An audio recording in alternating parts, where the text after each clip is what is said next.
నమస్తే. ఇప్పుడు మీరు చూడబోతున్న వీడియో ఖచ్చితంగా మీకు ఉపయోగపడుతుంది, నచ్చుతుంది కూడా. మరి మీకు నచ్చిన విషయం నాకు తెలియాలి అంటే ఈ వీడియోని మీరు లైక్ చేయాలి, షేర్ చేయాలి, అలాగే మన ఛానల్‌ని సబ్స్క్రైబ్ చేయాలి. మీ సపోర్ట్‌ని నాకు అందిస్తారు కదూ! ఓకే.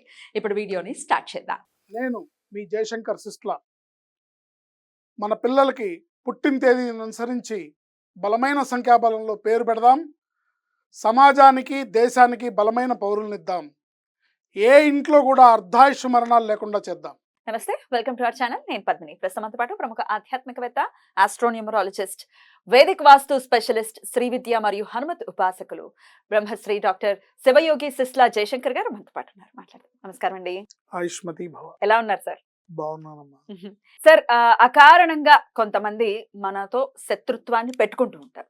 ఎందుకు అంటే తెలియదు. ఆ మనిషి నచ్చలేదని నచ్చకపోవచ్చు. అందరికీ నచ్చారు కదా. రాముడే అందరికీ నచ్చట్లేదు. మనం ఎంత కదా. అకారణంగా లేకపోతే అసూయ చేత వాడు ఎదుగుతున్నాడనో, లేకపోతే వాడు నాలెడ్జ్లో చాలా ముందున్నాడనో, చాలా అన్ని విషయాలు చెప్తున్నాడనో, ఇంకా ఏదైనా కారణం అందంగా కనిపించినా కూడా శత్రుత్వాన్ని పెంచుకునే వాళ్ళని చూసున్నాం. ఇది నిజంగా దౌర్భాగ్యం. అంటే వాళ్ళెంత దారిద్ర్యంతో బాధపడుతున్నారు అని అనిపిస్తుంది. అందంగా ఉంటే శత్రుత్వం పెంచుకోవడం ఏమిటి? చాలా కామెడీగా ఉంది కదా. భగవంతుడిచ్చిన అన్ని భగవంతుడిచ్చిన వరమే ఏదైనా కూడా. అయితే ఈ అకారణంగా శత్రుత్వాన్ని పెంచుకొని అనవసరంగా వాళ్ళ చేత సఫర్ అవ్వటం, వాళ్ళ వల్ల సఫర్ అవ్వటం అనేది జరుగుతూ ఉంటుంది. అసలు ఇది దేని వల్ల జరుగుతూ ఉంటుంది? దీనికి ఏంటి సార్ రెమెడీ? దీనికి ఒకటి ఇంటి వాస్తు ప్రభావం ఉండొచ్చు, లేదా వీళ్ళ జాతకంలో ఉన్న గ్రహస్థితి ప్రభావం అవ్వచ్చు, లేదా కొన్ని కుటుంబాల్లో మనుషులు ఇవాళ రేపు అట్లాగే ఉన్నారు. అలా ముఖ్యంగా బంధువుల్లోనే ఎక్కువగా తయారవుతున్నారు. కరెక్ట్. ఇతరుల కన్నా కూడా మనతో సంబంధం లేని వాళ్ళే మన మీద ప్రేమపూర్వకంగా స్నేహభావంతో ఉంటారు. Any time. కరెక్ట్. ఏంటి కానీ బంధువుల్లోనే ఎప్పుడో ఏదో జరిగిన ఒక చిన్న సంఘటనని పట్టుకొని దాన్నే పట్టుకొని అదే జీవితం వేళ్లాడుతూ మంగమ్మ శపథంలాగా చేసి జీవితాంతం దాన్నే పట్టుకొని సాధిస్తూ ఉండేవాళ్ళు చాలా మంది ఉంటారు. కరెక్ట్. సో జనరల్గా ఈ శత్రుత్వ భావన అనేది వాళ్ళ మనసుల్లో, అంటే ఇక వాళ్ళు ఏం చేయగలం, మనం ఏం చేస్తాం? ఇప్పుడు వాళ్ళు ఏదో చెడు తలంపులతో ఉన్నారని మనం చెడు చేయలేం కదా. చేయలేము. సరే, మనం భగవంతుడిని ప్రార్థించడమే. వాళ్ళలో ఉన్న శత్రుత్వ భావన తగ్గాలి అని భగవంతుని ప్రార్థించడం ఒకటి. మనం ఓపిక వహించాలి అంటారా? ఓపిక వహించాలి. చిన్న చిన్న రెమెడీస్ మన శాస్త్రంలో ఉన్నాయి కాబట్టి అవి చేసుకోవడం ద్వారా శత్రువు నాశనం అంటే వాళ్ళల్లో ఉన్న శత్రుత్వ భావనని నాశనం చేయడం. శత్రువునే నాశనం చేయడం. వాళ్ళు శత్రువులు నాశనం వాళ్ళని మనం కోరుకోం, అది భగవంతుడు చూసుకుంటాడు. మనకొద్దు, మన అకౌంట్లో దాన్ని వేసుకోవద్దు. అవును, అనవసరంగా.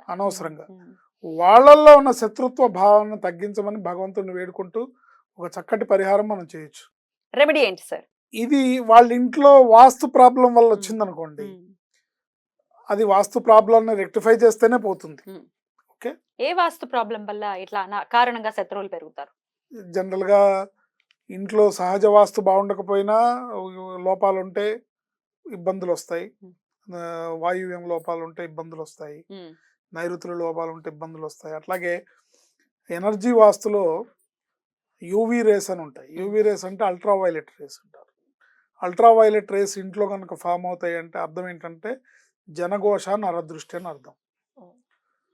ఏంటి అట్లాగే జియోపతిక్ స్ట్రెస్ అని ఉంటుంది, అంటే భూగర్భం నుంచి వచ్చే ఎనర్జీ. ఏంటి ఇంకా ఐఆర్ రేస్ అని ఉంటుంది. ఐఆర్ రేస్ అంటే infrared race is nothing but ప్రేత శక్తులు. సో ఈ చేయగలుగుతాయి సార్ మన ఎనర్జీ వాస్తుతో డిటెక్ట్ చేయొచ్చు, వాటిని రిస్ట్రిక్ట్ చేయొచ్చు, వాటిని 100% ట్రీట్మెంట్ చేస్తే మళ్ళీ ఇంట్లో అడుగు పెట్టలేవు. సూపర్. కాకపోతే ఇప్పుడు సపోజ్ అనుకోండి, ఆ ఇంటికి సంబంధించిన పితృదేవతలే ఉన్నారనుకోండి, వాళ్ళని మనం దురుసుగా వెళ్ళగొట్టని అనుకోం కదా. అందుకని అలాంటి సందర్భాల్లో చేసేవి వేరేగా.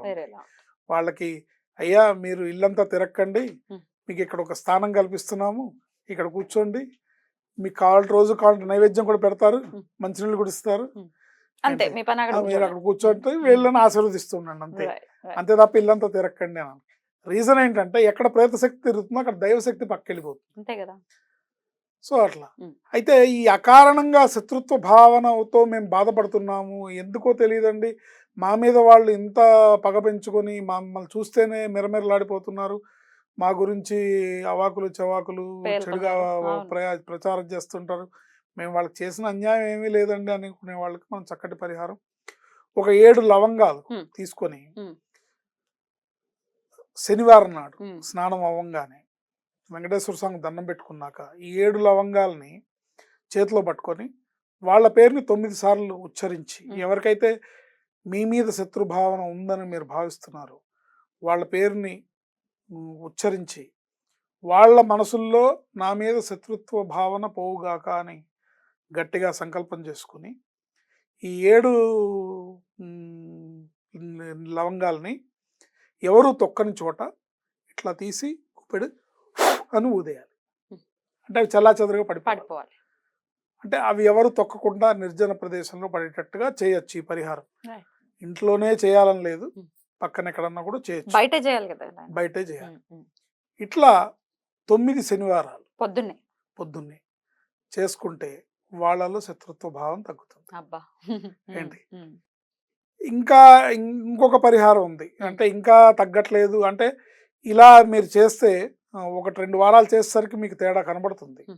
ఇంట్లో కొంచెం అమావాస్య వెళ్ళిన తర్వాత వచ్చే మంగళవారం నాడు ఒక 5 ఎర్రటి ఎండుమిరపకాయలు తీసుకొని అవి కూడా ఇట్లా చేతిలో పట్టుకొని వాళ్ళకి నా మీద ఉన్న శత్రుత్వ భావన తొలగిపోవాలి అని భగవంతుని ప్రార్థించి శం శరవణ భవ, శం శరవణ భవ, శం శరవణ భవ, శం శరవణ భవ అని తలుచుకొని ఈ 5 మిరపకాయలని ఎవరు తొక్కని ప్లేస్లో భూమిలో పాతేయాలి. ఇది అమావాస్య వెళ్ళిన తర్వాత వచ్చే మంగళవారం నాడు చేయాలి. ఏంటి ఇట్లా ఎన్నిసార్లు చేసినా మంచిదే ఏంటి, కానీ కనీసం 9 మంగళవారాలు చేస్తే మంచిది. ఇలా చేసుకోవడం ద్వారా ఎదుటి వాళ్ళల్లో ఉన్న శత్రుత్వ భావన పోయి వాళ్ళకి మీ మీద మిత్రత్వ భావన ఏర్పడుతుంది అని పరిహార శాస్త్రంలో చెప్పారు. తప్పకుండా ఇది నెరవేరుతుంది. డెఫినెట్లీ అండి. డెఫినెట్గా ఇది చేసుకుని ఈ శత్రు బాధ అనేది నిజంగా చాలా ఇబ్బంది పెడుతుంటుంది.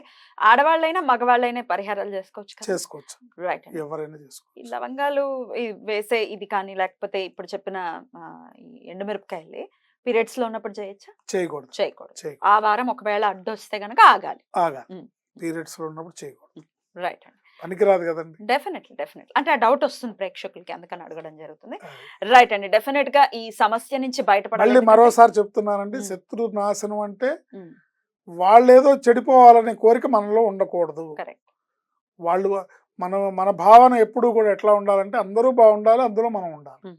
మన భావన ఎప్పుడు ఇట్లాగే పెట్టుకోవాలి. కానీ కసి పెరుగుతుంది కొంతమందికి, వాళ్ళు ఏదైనా అయిపోతే బాగుండు అని కసి పెరిగినప్పుడు అప్పుడు వాళ్ళకి నీకు తేడా ఉంది. ఎగ్జాక్ట్లీ. అండ్ నీకు ప్రకృతి హెల్ప్ చేయాలనే ఉంది. చిన్నప్పుడు మా నాన్న మా తమ్ముడిని ఒరే పంది అని తిట్టా అనుకోండి, నేను అరే పందికి అన్న ఏమవుతాడు రా అని అడిగేవాడు కదా.